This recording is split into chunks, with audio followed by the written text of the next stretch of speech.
Virat chilli powder అన్ని రకాల వంటలకు పచ్చళ్లకు సరైన chilli powder. No colour, no chemicals.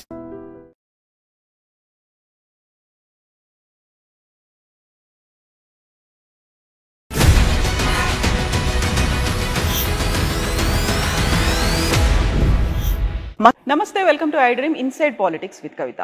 BJP ఎంపీలు 8 మంది ఉన్నప్పటికీ రాష్ట్రంలో ఎరువుల కొరత ఎందుకని ఉంది? బీజేపీ కేంద్రం రాష్ట్రానికి సంబంధించి నిధులను ఎందుకు ఇవ్వలేకపోతోంది? 53 సార్లు సీఎం ఢిల్లీకి వెళ్ళినా ఎందుకు అపాయింట్మెంట్లు దొరకట్లేదు? రాష్ట్రానికి సంబంధించినటువంటి నిధులు ఎందుకు విడుదల కావట్లేదు? మనతో పాటుగా ఉన్నారు ఎంపీ రఘునందన్ రావు. రఘునందన్ గారు నమస్కారం అండి.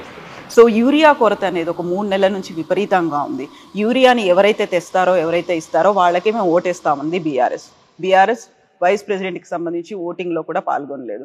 సో తప్పు ఎవరిదంటారు అక్కడ? ఓట్లు లేని వాళ్ళు ఓటేస్తామని బెదిరిస్తే ఎవరేం చేస్తారు? 4 ఎంపీలు ఉన్నారు కదా రాజ్యసభ. లోక్సభలో వాళ్ళకి ఒక్క ఎంపీ కూడా లేడు కదా కవిత గారు. సో మేము చేసేది ఈ దేశం బాగుండాలని పనిచేస్తున్న నరేంద్ర మోడీ గారి నాయకత్వంలో తప్ప ఓట్ల కోసం, సీట్ల కోసం మేము పంచాయతీ చేసేటోళ్ళం కాదు. యూరియా ఈ రాష్ట్రానికి కొంత డిలే, టెక్నికల్గా ఒక 1 వీక్ 10 డేస్ కొంత యూరియా డిలే ఉంటుంది, కానీ 100% రైతన్నలకి ఆగస్టు 1 వరకు ఎంత యూరియా కావాలనో అంత యూరియాని అందించడం లోపల కేంద్ర ప్రభుత్వం 100% సఫలీకృతమైంది, చక్కగా పనిచేసింది. దాన్ని డిస్ట్రిబ్యూషన్ చేయడం లోపల కాంగ్రెస్ పార్టీ వైఫల్యం అయితే దాన్ని ఒక ఉద్యమంలాగా మలిచి రాష్ట్ర ప్రభుత్వాన్ని బదనాం చేసి, కేంద్రాన్ని బదనాం చేసడం లోపల టీఆర్ఎస్ కొంతమేర సక్సెస్ అయింది. కాకపోతే ఇప్పుడు తేవడంలో విఫలమయ్యారు, లేకపోతే ఇప్పించడంలో విఫలమయ్యారు. ఉన్నటువంటి 8+8 కలిపితే 0నే అయింది తప్ప రాష్ట్రానికి ఒరిగింది ఏమీ లేదు అనేది ఒక వాదన. ఇప్పుడు జర్నలిస్ట్గా పనిచేసి వచ్చిన కాబట్టి జర్నలిస్టులని అనే అధికారం నాకు ఉందని అనుకుంటాను. తెలుగు మీడియాకి బాగా పైత్యం ఎక్కువ కవిత. ఇప్పుడు వాళ్ళ బాపు ఉన్నప్పుడు యూరియా ఇచ్చింది ఎవరు? కేటీఆర్ వాళ్ళ నాయన ఉన్నప్పుడు, లేదా కేసీఆర్ వాళ్ళందరికీ, తెలంగాణ ఉద్యమకారులందరికీ బాపు అయినా కేసీఆర్ 10 ఏళ్ళు ఈ రాష్ట్రాన్ని పాలించినప్పుడు యూరియా ఇచ్చింది ఎవడు? మేం కాదా? నేను తమాషా చేస్తారు. మీరుంటే చక్కగా ఉంటుంది, పక్కన ఉన్నాడు ఉంటే చేతనైతే లేదనే మాటలు ఏం మాట్లాడతారు మీరు అసలు? అప్పుడు యూరియా ఇచ్చింది నరేంద్ర మోడీ, ఇప్పుడు యూరియా ఇచ్చింది నరేంద్ర మోడీ. అన్ని రాష్ట్రాలకి ఎంత అవసరం ఉందని ఇండియెంట్ పెడితే అంత ఇచ్చింది మేమే.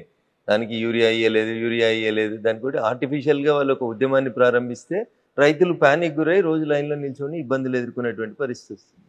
ఇది వాళ్ళు కావాలని క్రియేట్ చేసినారు. కొంత రాష్ట్ర ప్రభుత్వం వైఫల్యం ఉంది, డిస్ట్రిబ్యూషన్ లోపల ప్రాపర్గా చేయకపోవడం. రైతులు పానిక్ కాకుండా ఎక్కడికక్కడ మంత్రులు పోయి సెంటర్లని సందర్శించి ప్రజలకి, రైతులకి భరోసా ఇవ్వాల్సినటువంటి కాంగ్రెస్ మంత్రులు వైఫల్యం చెందిరు. వీళ్ళకి అడ్మినిస్ట్రేషన్ మీద పట్టు లేదు. వాళ్ళకి బురద జల్లుట లోపల పూర్తి పట్టు వచ్చింది. వాళ్ళు బురద జల్లుతారు, వీళ్ళు పట్టించుకుంటలేరు. ఇంతే తేడా అందులో. ఇండెంట్ వాళ్ళు పెట్టలేదా, లేకుంటే ఇవ్వలేకపోయారా? ఏమైంది అక్కడ? కవిత గారు, ఇట్లా భూతద్దాలు పెట్టి ఇండెంట్లు పెట్టలేదా ఏమైతే, నువ్వు నెలకు సరిపోయే రేషన్ తెచ్చుకుంటావు. సడన్గా కోవిడ్ వచ్చి లాక్డౌన్ అయింది, ఏం చేస్తారు? భారతదేశానికి అనుకోకుండా ఒక యుద్ధం వచ్చింది, కొంచెం ఇబ్బందికరమైన పరిస్థితి వచ్చింది.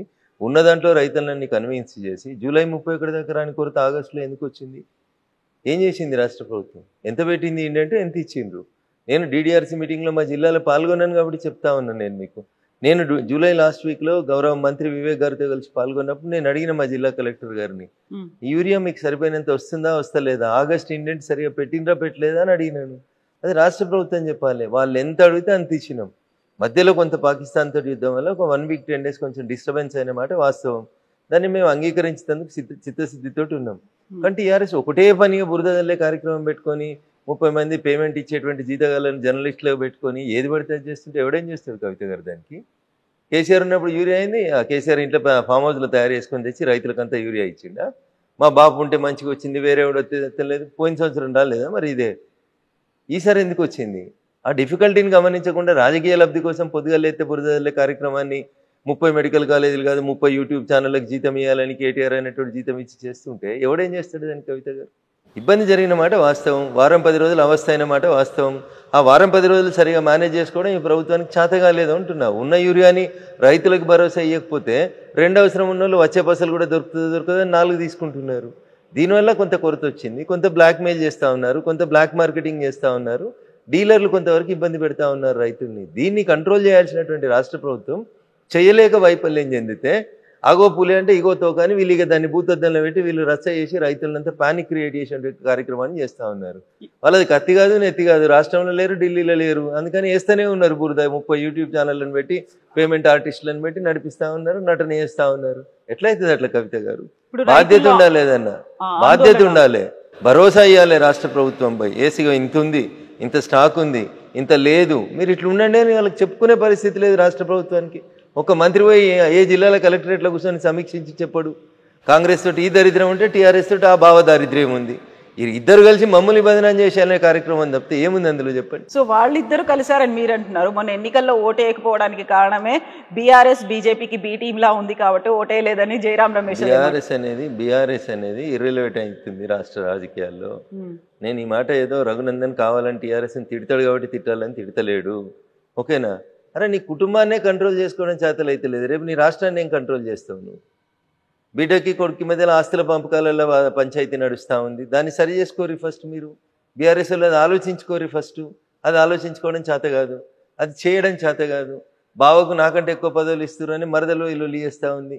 కుటుంబాన్ని చక్కదిద్దుకో, నలుగురున్న కుటుంబాన్ని చక్కదిద్దుకోలేనాడు రేపు 4 కోట్ల తెలంగాణ ప్రజల్ని చక్కదిద్దాడు, రేపు మా బాపు మళ్ళీ వస్తాడు, మేము మళ్ళీ వస్తాం, వచ్చి ఏం చేస్తారు?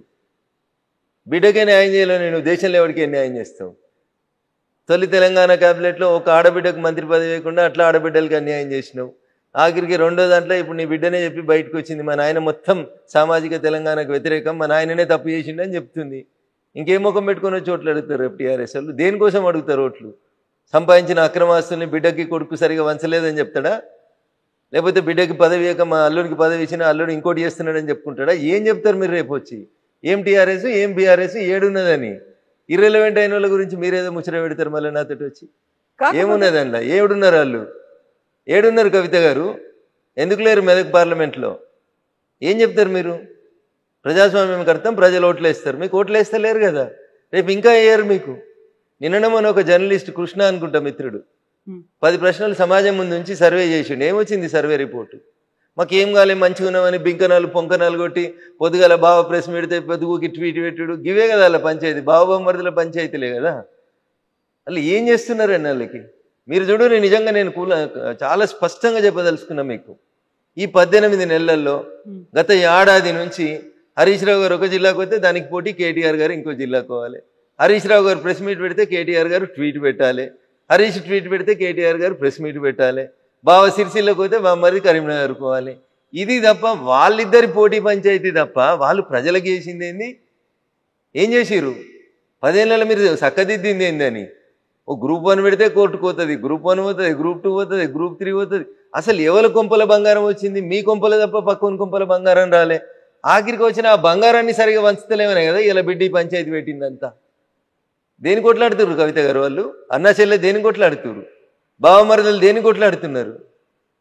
నేను మాట్లాడితే బీజేపీని నాకేదో కేసీఆర్ మీద కోపం ఉంది, కేసీఆర్ కుటుంబం మీద కోపం ఉందని కింద మళ్ళీ పేమెంట్ బ్యాచ్లో 200లకు జీతం ఇచ్చి కామెంట్లు పెట్టిస్తుంటాడు కేటీఆర్ అనేటోడు. దుబాయ్లో సంస్థలు పెట్టుకొని సంపాదించుకున్న సొమ్ముతోటి. ఆడ కవిత అడిగిన దానికి సమాధానం చెప్పమను. మీ పతనం నాతోటే మొదలైంది, ఇంకా రేపు మొత్తం మిమ్మల్ని మొత్తం లేకుండా చేస్తాం ఇట్లే చేస్తే. మీరు ఈ పేమెంట్ బ్యాచ్లతోటి పైసలతోటి రాజకీయం చేయకూరి, దయచేసి ప్రజలకు సేవ చేసి గెలువుండ్రి. నీ బిడ్డే నీ చెల్లె చెప్పింది కదా నాయనని మంచిగా చూసుకోమని, చూసుకో. పక్క రాష్ట్రం లేదు అయింది కదా జయలలిత గారికి, అట్లా కాకుండా చూసుకో, జాగ్రత్త పడు. రామన్న అని ప్రాధాయపడుతూ చెప్పింది కదా, పైసల పంచాయతీ కాదు, ముందు నాయనని కాపాడుకోరు.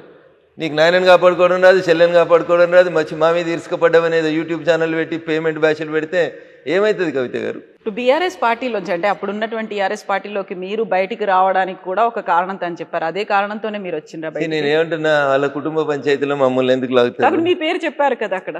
పోనీరు, చెప్పేటోళ్ళు చెప్పుకుంటేనే, వాళ్ళకి ఎలా అవసరం వచ్చినప్పుడు ఇది చేసుకుంటారు. మనకెందుకు కవిత పంచాయతీ? వాళ్ళ సాగు వాళ్ళు చావనీరు. సో వచ్చినటువంటి రీజన్స్ అన్ని ఏంటనుకుంటున్నారు? ఇవన్నీ రీజన్స్ తోనే నేను నన్ను ఎందుకు బయటికి పంపిరేంది అనేది నేను బయటకు వచ్చినప్పుడు ఉండబద్దలు కొట్టినట్టు చెప్పిన. ఓకేనా? తిట్టేకాడికి తిట్టినా, శాపనార్థాలు పెట్టేకాడికి పెట్టినాం, చేసేకాడికి చేసినాం. ఇది కాదు కొట్లాడాలి వ్యతిరేకంగా నిలబడాలనుకున్నాం. ఏ నోరైతే కేసీఆర్ గొప్పోడు, తెలంగాణ గొప్పదని చెప్పిందో, తెలంగాణ తెచ్చుకుంటందుకు ఆయన ఉపయోగపడతాడని చెప్పిండో అదే నోరు చెప్పింది. వచ్చిన తెలంగాణ నేను దోసుకొని పెడుతున్నాడు, మళ్ళీ ఎవరికి వస్తే వ్యతిరేకంగా కొట్లాడినేమో వాళ్ళకే ఇస్తున్నాడు అని మళ్ళీ కొట్లాడింది ఇదే రఘునందన్ రావు నోరు.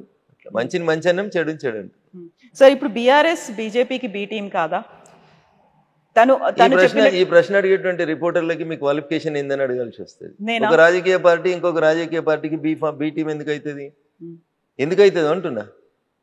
కేసీఆర్ అనేటోడు ఇఫ్తార్ విందులు ఇస్తాడు, మేము ఇఫ్తార్ విందులలో పాల్గొంటామా? పార్టిసిపేట్ చేస్తున్నారు కదా. వాళ్ళు ముస్లిమ్స్కి రిజర్వేషన్స్ కావాలని కొట్లాడతారు కేసీఆర్ వాళ్ళు. కాంగ్రెస్ కొట్లాడుతుంది. కాంగ్రెస్ బీఆర్ఎస్ ఒకటవుతుందా? బీజేపీ బీఆర్ఎస్ ఒకటవుతుందా? ఎట్లా అడుగుతారు మీరు ఆ ప్రశ్నలో అంటున్నా? ఏ సిద్ధాంతంలో పోలికుంది? మాకు దేశం ఫస్ట్, మా నాయకుడు 24 గంటలలో 18 గంటలు పనిచేస్తాడు, వాళ్ళ కుటుంబం ఫస్ట్, అవునా? వాళ్ళకి 24 గంటలు ఫామ్ హౌసే ఫస్ట్, వాళ్ళకి ఆస్తులు దోసుకోవడం ఫస్ట్, మాకు ఈ దేశం కోసం చచ్చిపోవడం ఫస్ట్. ఇక వాళ్ళకి మాకు బీఫ్ టీంలు ఎట్లయితాయి? ఏం పొంతన ఉంటుంది? ఏం పోలికుందని అడుగుతారు? బీఆర్ఎస్కి ఏం సిద్ధాంతం ఉంది? ఏం సిద్ధాంతం ఉంది బీఆర్ఎస్? తెలంగాణ తొలి ముఖ్యమంత్రి దళితుడే, చెప్పిన మాట మర్చిపోవాలి. తెలంగాణ ఫస్ట్ క్యాబినెట్లో మహిళలు ఉండరు, ఆకాశంలో సగం ఆడబిడ్డలు ఎట్లు ఇయ్యరు అంటాడు అవసరం వచ్చినప్పుడు. మళ్ళీ ఆయన ఇలా ఆడబిడ్డలు కనబడారు. రెండో క్యాబినెట్లో బీసీలు ఉంచారు. తెలంగాణ జనాభాలో 185% బీసీలు, ఎస్సీలు, ఎస్టీలు. ఇది జూన్ 2014లో కేసీఆర్ గారు నిండు శాసనసభలో చెప్పిన మాట. ఏడిచ్చిండు మంత్రి పదవులు, ఏడిచ్చిండు మంత్రి పదవులు. 3 బీసీలకితో ఒక బీసీని అర్ధరాత్రి తీసి పారేసిండు, అవునా? ఏమున్నది మరి వాళ్ళకి సామాజిక న్యాయం అంటే? ఏమేదో చెప్తుంది సామాజిక న్యాయం అని మా చెల్లె కవిత. పూలే బొమ్మ పెట్టాలి అసెంబ్లీలో. అరే మీ నాయన ముఖ్యమంత్రి ఉన్న 10 ఏళ్ళు ఏడున్నావు నువ్వు? ఏడున్నావు అంటున్నా. అప్పుడు ఎందుకు పెట్టలే పూలే విగ్రహం? అప్పుడు ఎంపీ నువ్వు, ఎమ్మెల్సీ ఎందుకు పెట్టలే? నాయన నేను పూలే విగ్రహం పెడతాను ఎందుకు పెట్టలే అసెంబ్లీలో? ఇలా దానికి సంతకాల సేకరణ, ఓ రోజు కోదండరాం గారింటికి, ఓ రోజు లేని గద్దర్ గారింటికి, ఓ రోజు ఇంకోళ్ళ ఇంటికో ఏదో సంతకాలు చేస్తుంది. ఈ మీద ఉద్ధరిస్తున్న సమాజాన్ని అని తిరుగుతుంది. ఏం ఉద్ధరిస్తుంది? నవ్వుతురు జనాలు. 10 ఏళ్ళు పెట్టడం చేతగలిగనివికి ఈమె ఇలా పూలే పేరు చెప్పుకొని తిరుగుతుంది. సామాజిక తెలంగాణ అంట. మీ నాయన చేసిందే నువ్వు చేస్తా ఉన్నావు. ఎట్లా వస్తుంది మీతోటి సామాజిక తెలంగాణ? మాతోటి వస్తుంది కవిత గారు. మేము 170 మందికి ఇచ్చినాం కేంద్ర క్యాబినెట్ లోపల. వాళ్ళు ఇయ్యలే, టీఆర్ఎస్ వాళ్ళు ఇప్పుడున్న కాంగ్రెస్ వాళ్ళు ఇయ్యలే. మీరేమో టీఆర్ఎస్ మా బీ టీం అంటాడు, బీఆర్ఎస్ వాడేమో కాంగ్రెస్ బీజేపీ ఒకటి అంటాడు. ఎందుకు ఒకటైతాం అంటున్నా? మాకు ఎవరితోటి ఏం అవసరం ఉందని ఒకటైతాం? మాకు ఏం అవసరం వాళ్ళతోటి? మా సిద్ధాంతానికి వాళ్ళ సిద్ధాంతానికి పొత్తు ఎక్కడుంది, పొంతన ఎక్కడుంది, సారూప్యత ఎక్కడుంది? 30 ఏళ్ళు దేశాలకి అధ్యక్షులుగా వాళ్ళే ఉంటారు. ఒక పార్టీ ఉంటే ఆ పార్టీకి మొత్తం వాళ్ళే, జీవితకాలం వాళ్ళే అధ్యక్షులు, జీవితకాలం వాళ్ళే ప్రైమ్ మినిస్టర్లు ఉండాలి, వాళ్ళ కుటుంబాలే ప్రైమ్ మినిస్టర్లు ఉండాలి. వాళ్ళతో మాకు పోలికి ఎక్కడిది? టీఆర్ఎస్ వాళ్ళు అంటారు కాంగ్రెస్ బీజేపీ ఒకటి అంటారు. ఎట్లా ఒకటి అవుతుంది? ప్రతి 3 ఏళ్ళకి ఎవరున్నా సరే మేము అధ్యక్షుడిని మార్చేస్తాం, ఎంత పెద్దోళ్ళనైనా కానీ. మ్యాక్సిమం అంటే 2వ అవకాశం ఇస్తుంది మా పార్టీ. ఎట్లయితుంది కవిత గారు? ఎట్లా బీటీం అవుతుంది బీఆర్ఎస్? ఏ లెక్కన బీటీం అవుతుంది చెప్పు? ఏ సిద్ధాంతం ప్రకారం బీటీం అవుతుంది? కాంగ్రెస్ వాళ్ళది నోరా మోరా వాళ్ళు ఆలోచించుకోవాలి. రాహుల్ గాంధీ అంటాడు ఓటు చోరీ అయింది అంటాడు, ఎంపీల ఓట్లు చోరీ అయినాయి అంట. ఏం మాట్లాడతారు కవిత గారు? ఈయన ఇట్లా మాట్లాడతాడు కేటీఆర్, ఆయన అట్లా మాట్లాడతాడు. ఏం మనుషులు వీళ్ళు అసలు? ఓటు చోరీ అవుతుంది అంటే ఏంది? నువ్వు ఎవరిని అవమానిస్తున్నావు? ఎంపీలను అవమానిస్తున్నావా? నీ పార్టీ ఎంపీలను అవమానిస్తున్నావా? నీ పార్టీ ఎంపీలు ఎట్లా నువ్వు చెప్తున్నారు?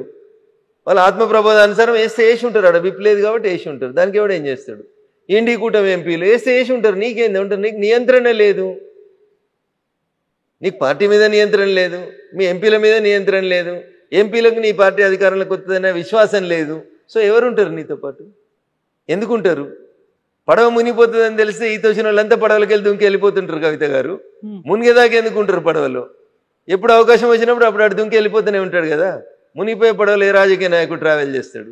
సో ఇప్పుడు మీరు ఈ మాటలన్నిటిలోనూ ఓట్ చోరీతో పాటుగా అన్నది సిబిఐ, ఈడీలు, ఐటీ ఈ అన్నిటినీ త్రిశూల వ్యూహాన్ని అమలుపరుస్తున్నారని అదే రోజు కదా రేవంత్ రెడ్డి కూడా కాళేశ్వరం ప్రాజెక్ట్ మీద సిబిఐకి ఇస్తోంది అని. మీరు ఈ ప్రశ్న రాహుల్ గాంధీనో రేవంత్ రెడ్డినో అడగాలి.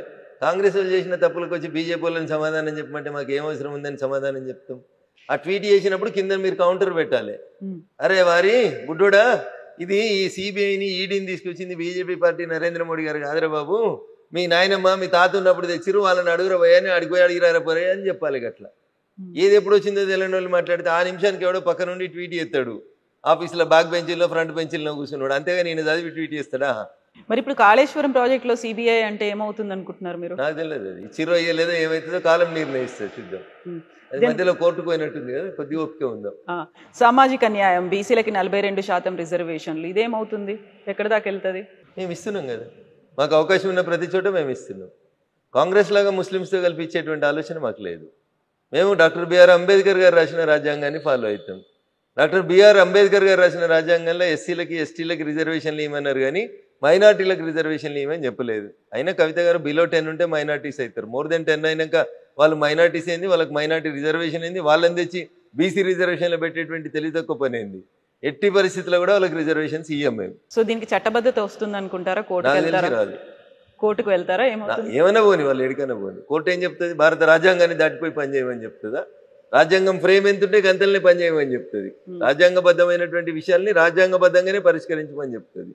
రాజ్యాంగం లిమిట్ని దాటి పనిచేయమని ఎవరెట్లా చెప్తారు కవిత గారు? ఇప్పుడు 42% రిజర్వేషన్ ఇయ్యనంత వరకు స్థానిక సంస్థల ఎన్నికలు రావు. వాళ్ళకి ఎన్నికలు పెట్టే ధైర్యం లేక వాళ్ళ మాట మాట్లాడితే నేనేం చేస్తాను? గెలిచి నీకు ఇవాళ 18 నెలలు 20 నెలలు అవుతుంది, ఇవాళ దాకా ఎలక్షన్స్ పెడతలేరు మీరు. ఇప్పుడు బీజేపీని బదనాం చేసినందుకు కుట్రా. బీజేపీ 42% రిజర్వేషన్లు ఇస్తలేదు కాబట్టి మేము ఎలక్షన్లు పెడతలేమని కుట్రా. రిజర్వేషన్ ఎంత ఉండేది? ముందు ఎన్నికలు అయితే పెట్టి సార్ ఊర్లలో ఊడ్చడానికి జీతాలు లేక ఏడుస్తున్నారు, సర్పంచులు లేక సగం ఊర్లు ఇబ్బంది పడతా ఉన్నాయి. ముందు ఎలక్షన్లు పెట్టుర్రి, దానికైతే పార్టీ గుర్తుండదు కదా. గెలిచిన వాళ్ళంతా మా కాంగ్రెస్ వాళ్ళనే కండువ కప్పుకో, ఎవడొద్దంటాడు తర్వాత నిన్ను. ఎలక్షన్లు పెట్టన్నా అంటున్నాం మేము. నువ్వు 42% వాళ్ళకే ఇచ్చేసి పెట్టుకో.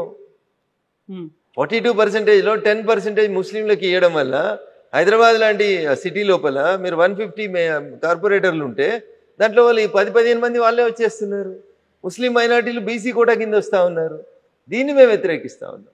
సో ఇప్పుడు మీరు కిషన్ రెడ్డి గారి గురించి చెప్పారు, ఆ అధ్యక్షుడి గురించి మాట్లాడిన తర్వాత వెరీ రీసెంట్గా బీజేపీ నుంచి బయటకు వెళ్ళినటువంటి రాజా సింగ్, ఆయన ఎందుకు కిషన్ రెడ్డి గారికే సవాళ్ళు విసురుస్తున్నారు, ఛాలెంజ్లు చేస్తున్నారు, మన ఇద్దరం పోటీ పడదాం, రాజీనామాలు చేసి రమ్మని? సో మీరు ఇద్దరు అన్నారు కాబట్టి ఆ ఇద్దరిట్లో ఎవరు మాట్లాడినా కరెక్ట్గా ఉంటుంది. నేను మూడో వ్యక్తిగా బయట నుంచి చూస్తుంటే నాకు సరిగ్గా కాకుండా అది బీజేపీ పార్టీయే కదా, మాకు కనిపించట్లేదు, మాకు అర్థం కావట్లేదు. నేను అదే చెప్తా ఉన్నా మీకు. కిషన్ రెడ్డి గారు మాట్లాడినా బాగుంటుంది, లేదా ఆ ప్రశ్నకు సమాధానం రాజా సింగ్ గారు చెప్పినా బాగుంటుంది. మధ్యలో నేను థర్డ్ పర్సన్ అయితే కదా కవిత గారు, నేను మాట్లాడడం బాగుంది. సరే, మీరు ఇప్పుడు పొంతన పోలిక సిద్ధాంతాలు ఎక్కడున్నాయి అనుకుంటే, బయట నుంచి వచ్చినటువంటి వాళ్ళందరికీ కూడా డిఫరెంట్ ఐడియాలజీలు సిద్ధాంతాలు ఉన్నాయి. వాళ్ళందరూ బీజేపీలోకి వచ్చిన తర్వాత మొత్తం బీజేపీ ఐడియాలజీనే పుచ్చుకున్నారా? పుచ్చుకోకపోతే బీజేపీ కండువ ఎట్లా కప్పుకుంటారు? ఇప్పుడు ప్రస్తుతం నేనేం చెప్తున్నా మీకు, కండువ కప్పుకున్న మరుక్షణం నీకు నచ్చితేనే కండువ కప్పుకుంటావు. మీరు ఎందుకో కండువ కప్పుకుంటలేరు. మీరు మా ఇంటికి వచ్చి ఇప్పుడు నేను బలవంతంగా మీకు ఏమైనా కండువ వేస్తున్నానా? వేయను కదా. మీరు మా సిద్ధాంతాలు నచ్చి మా నాయకత్వం నచ్చి వచ్చి జాయిన్ అవుతున్న వాళ్ళు, పాత సిద్ధాంతాలు ఇంకా మోస్తా అంటే మా పార్టీ ఎందుకు ఊకుంటుంది? కాకుండా గ్రూపులు ఎందుకు కనిపిస్తున్నాయి? చాలా గ్రూపులు కనిపిస్తున్నాయి. గతంలో కరీంనగర్ కి సంబంధించి బండి సంజయ్ కావచ్చు, ఈటెల రాజేందర్ ఒకరి మీద ఒకరు మాట్లాడుకున్నటువంటి పరిస్థితి ఉంది. బండి సంజయ్ గారు మాట్లాడిన మాటలలో ఎక్కడ ఈటెల రాజేందర్ గారి పేరు రాలేదు. ఈటెల రాజేందర్ గారు మాట్లాడిన ఎక్కడ కూడా బండి సంజయ్ గారి పేరు రాలేదు. మీడియా అదే చెప్తున్నది, తెలుగు మీడియాకి ఉత్సాహం ఎక్కువ, నారద ముని వారసులం అనుకుని అట్లే అదే పంచాయతీని కొనసాగి తెలుగు మీడియానే ఇట్లుంది దురదృష్టం. కాకపోతే కేంద్రంలో ఎందుకు గోడీ మీడియా అనేది కూడా అట్లనే వస్తుంది. కేవలం మోదీ భజన మాత్రమే చేస్తున్నారు వాళ్ళు అనేది. మోడీ భజన చేస్తుంటే ఓటు చోరీ అవుతుందని పాదయాత్ర చేస్తుంటే రోజు టీవీలలో పేపర్లలో ఎట్లా వస్తుంది? మోడీ మీడియా అయితే రాహుల్ గాంధీ బొమ్మలు ఎట్లా కనబడుతున్నాయి? ఓటు చోరీ చేసిండని రాహుల్ గాంధీ మాట్లాడితే టీవీలలో ప్లేట్ బ్రేకింగ్లు ఎట్లా వస్తాయి? రావు కదా. మోడీ మీడియా అయితే రాహుల్ గాంధీ అనే పేరే రాదు కదా టీవీలలో. మేము స్వేచ్ఛ ఇచ్చినాం కాబట్టి మీరు ఏదైనా మాట్లాడుతున్నారు. మేము ఉన్నట్టు మాట్లాడుతున్నాం కాబట్టి మీకు బాధ అనిపిస్తుంది. మేము నిజంగా నియంతృత్వం పోతే మీరేడ మాట్లాడతారు? అంత మోడీ మీడియా అయితే వేరే పేర్లు ఎందుకు కనబడతాయి ఈ దేశం లోపల? We are free. మేము మళ్ళీ చెప్తా ఉన్నాం, బిఆర్ అంబేద్కర్ గారు రాసిన రాజ్యాంగం ప్రకారమే అందరినీ పనిచేసుకోమని అడుగుతున్నాం. దాన్ని మీరు ఎక్కువ ఫాయిదా ఉటాయిస్తున్నారు, అయినా మేము మౌనంగా భరిస్తా ఉన్నాం. ఓకే, సో ఇప్పుడు తెలంగాణ బీజేపీలో ఏం జరుగుతుంది అంటే, ప్రశాంతంగా కొత్త అధ్యక్షుడు రామచంద్రరావు గారి నాయకత్వంలో భారతీయ జనతా పార్టీ కార్యక్రమాలన్నీ బాగా చేసుకుంటూ ముందుకు సాగుతుంది. కాకపోతే రాజా సింగ్ ఇప్పటికి కూడా కిషన్ రెడ్డి కావాలనే తన ప్రెషర్ ని అప్లై చేస్తూ ఉన్నారు, చేయాల్సిన పని చేసుకొని. నిన్న ఆయన విసిరిన సవాల్లో కూడా ఎవరి పనులను వాళ్ళని చేసుకొనివ్వండి, అలా అయితేనే ఎంపీలు కూడా వాళ్ళ పనులు